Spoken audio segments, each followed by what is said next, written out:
கர்த்தருடைய பரிசுத்த நாமம் மையப்படுவதாக. 30/9/2025 செவ்வாய்க்கிழமை, புதிய நாள், புதிய கால வேளைக்காய் கர்த்தர் நன்றியோடு துதிக்கிறேன், ஸ்தோத்திரிக்கிறேன்.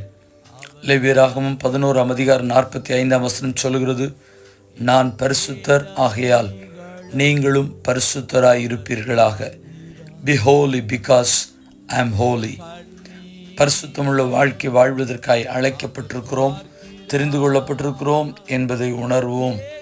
இந்த நாளிலும் இந்த பரிசுத்தமுள்ள ஜீவித்தை எதிர்பார்த்து கர்த்தருக்கென்று நம்முடைய வாழ்க்கையும் அர்ப்பணித்து ஜெபிப்போம்.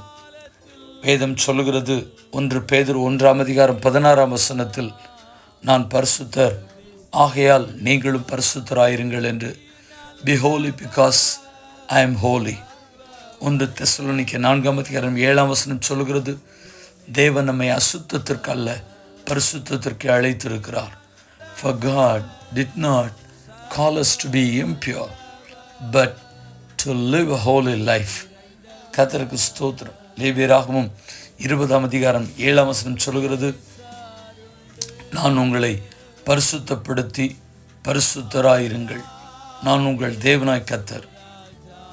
Consecrate yourselves and be holy because I am the Lord your God.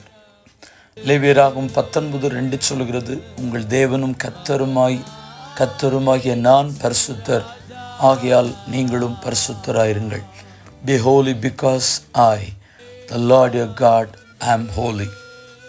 ஜெபிப்போம். பரிசுத்தமுள்ள தேவனே, இந்த ஆசீர்வதிக்கப்பட்டதான இந்த புதிய நாள் காலவேளைக்காக நன்றியப்பா. எங்களை அர்ப்பணிக்கிற சிந்தையோடு கூட ஜெபம் பண்ணுறோம். பரிசுத்தமாய் வாழ வேண்டும் என்கிற எண்ணம், வாஞ்சை, துடிப்பு, ஆசை, விருப்பம், ஏக்கம், எதிர்பார்ப்பு இருந்தாலும் பேச்சில், எண்ணத்தில், பார்வையில், நினைவுகளில், யோசனைகளில் எங்களை அறியாமல் நாங்கள் தவறி விடுகிறோம். தேவனுடைய ஆவியை விசனப்படுத்தி விடுகிறோம். இயேசுவே, எங்களை மன்னியும். பரிசுத்தத்தை காத்துக்கொண்டு, தெய்வீகத்தை காத்துக்கொண்டு உம்முடைய வழிகளிலே நிலைநிற்க எங்கள் தேவனாய் கர்த்தர் நீர் கிருபை பாராட்டும்படியாய் நாங்கள் ஜெபிக்கிறேன், ஸ்தோத்திரிக்கிறேன். அன்று பரிசுத்தத்தின் மேல் பரிசுத்தத்தை எதிர்பார்த்து ஜீவிக்க, நான் பரிசுத்தர் ஆகையால் நீங்களும் பரிசுத்தராயிருங்கள், பரிசுத்தமாகிறவன் இன்னும் பரிசுத்தமாகட்டும் என்று சொல்லப்பட்ட வார்த்தைகளின்படி பரிசுத்தை காத்துக்கொள்ள கிருபை பாராட்டும். மத்தேயு சொல்லப்பட்டிருக்கிறது, இருதயத்தில் சுத்தமுள்ள பாக்கியவான்கள், அவர்கள் தேவனை தரிசிப்பார்கள் என்று.